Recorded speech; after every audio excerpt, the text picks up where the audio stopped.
दातेरी फावडं, shovel किंवा मुरघास पातं याचा देखील वापर करता येईल. आता आपण मुरघास खाऊ घालण्याची पद्धत पाहूया.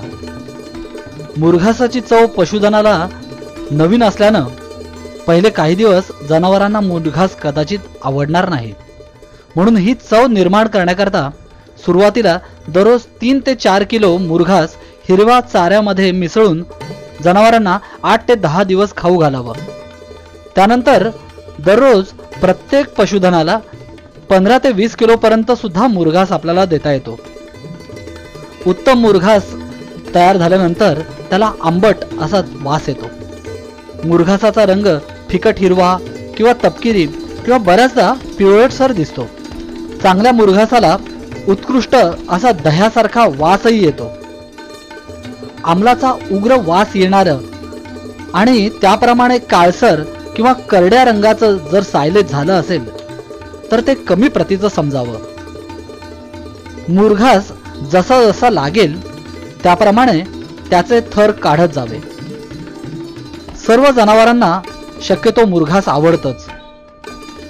पूर्ण वाढ झालेल्या जनावरांना दररोज 15 किलो सायलेज दिलं तरी सुद्धा चालेल. वासरांना त्यांच्या वयोमानाप्रमाणे मुरघास द्यावं.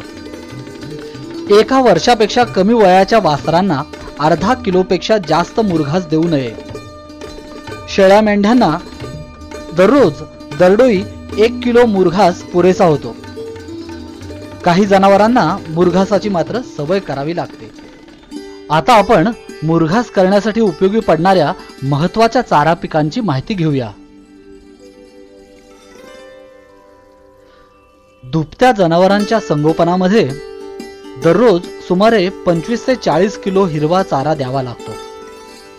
आपल्याकडील सिंचनासाठी पाण्याची उपलब्धता विचारात घेऊन उपलब्ध क्षेत्रात चारा लागवड करण्यासाठी नियोजन करावं लागतं. मुख्यत्वे करून बारमाही हिरवा चारा उपलब्ध होईल अशी पिकं आपण घ्यावीत. त्यात एकदल आणि द्विदल चारा पिकांचा समावेश असावा. दैनंदिन गरजेपेक्षा अधिक प्रमाणात चारा उत्पादन झाला किंवा बारमाही हिरवा चारा उपलब्ध होणं शक्य नसेल तर आपल्याला मुरघास तयार करता येते आणि चारा टंचाईच्या काळात त्याचा वापर करता येतो. आता काही एकदल चारा पिकं आपण पाहूया. सर्वप्रथम ज्वारी. निव्वळ चारा उत्पादनासाठी ज्वारी पीक घ्यावायचे असेल तर पेरणीसाठी बियाण्याचे प्रमाण अधिक असावं लागतं आणि पीक फुलोऱ्यात असताना कापणी करावी म्हणजे चारा चांगला कसदार मिळतो. ज्वारी पीक 40 ते 50 दिवसाच्या आत कापू नये, कारण या अवस्थेमध्ये पिकामध्ये हायड्रोसायनिक ऍसिडमुळे किरळ होण्याचा किंवा विषबाधा होण्याचा संभव असतो. बाजरी. जायंट बाजरी ही जात पालेदार, रसाळ, मऊ आणि उंच वाढणारी आहे. तसंच याच्या 3 ते 5 कापण्या सहज करता येतात. याची वाळलेली वैरण देखील उपयुक्त असते आणि त्याचं मुरघासही चांगलं तयार करता येतं. मका. आफ्रिकन टॉल ही मक्याची उत्कृष्ट अशी जात आहे. चाऱ्यासाठी मका लागवड करताना बियाण्यांचे प्रमाण हेक्टरी 60 ते 65 किलो वापरावे आणि पिकात 50% तुरे आल्यावर कापणी करायला सुरुवात करावी.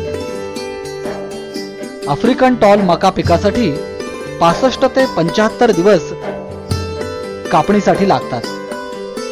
याचं हिरव्या चाऱ्याचं उत्पादन देखील हेक्टरी 45 ते 60 मेट्रिक टन इतके मिळू शकतं.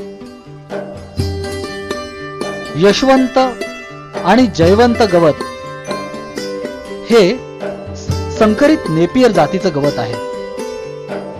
कमी क्षेत्रात अधिक उत्पादन देणारं, बहु कापणी करता येणारं हे उत्कृष्ट चारा पीक आहे.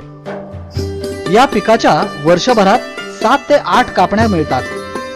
हेक्टरी 150 ते 180 मेट्रिक टन चारा मिळतो. हेक्टरी सुमारे 25,000 ठोंबे लावावे लागतात. शेताच्या सऱ्या पाडून 90 सेंटीमीटर अंतरावर ठोंबे लावावे लागतात.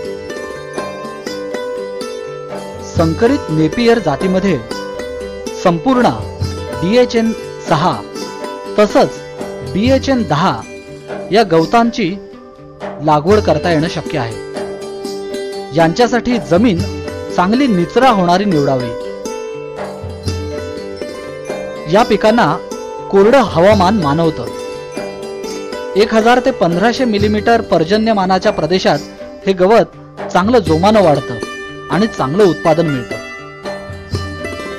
1 ते 2 खोलवर नांगरटी करून कुळवाच्या पाया घ्याव्यात। त्यानंतर शेतातील ढसकटे दगड वेचून 60 सेंटीमीटर अंतरावर सऱ्या पाडाव्यात। जमीन तयार करताना हेक्टरी 15 ते 20 टन चांगलं कुजलेलं शेणखत मिसळावं। याची लागवड करताना जूनच्या पहिल्या आठवड्यात शक्यतो करावी। पण पाण्याची उपलब्धता असेल तर वर्षभर या गवताची लागवड करता येते। लागवड सरी वरंब्यावर 60 गुणिले 60 सेंटीमीटर अंतरावर करावी।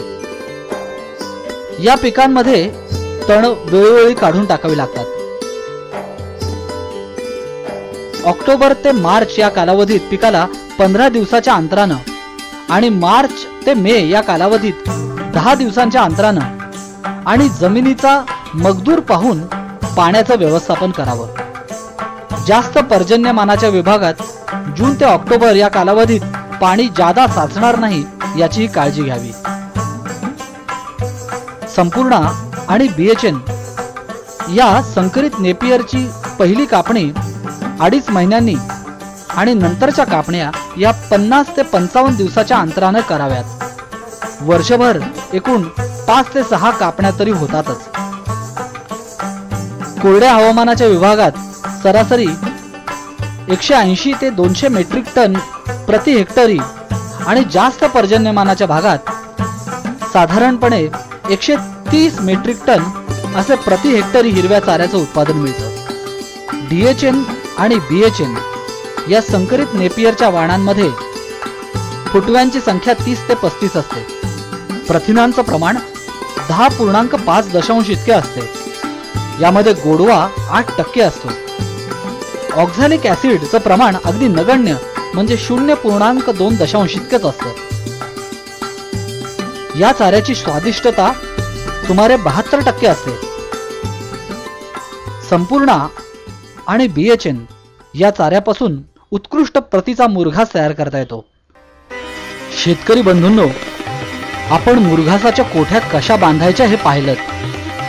मुरघास कसा तयार करतात याचा अभ्यास केला। महत्त्वाच्या चारा पिकांचीही माहिती घेतली। आपण सर्वांनीच टंचाई काळात होणाऱ्या नुकसानीची झळ सोसली असेलच। मुरघासामुळे या चाऱ्याच्या टंचाईवर यशस्वीपणे मात करता येते यात काही शंकाच नाही। आपण देखील मुरघास नियमितपणे केला तर आपल्या दूध धंद्याची सुद्धा भरभराट होणार आहे। मग चला तर करूया नियोजन, लागूया कामाला, करूया मुरघास।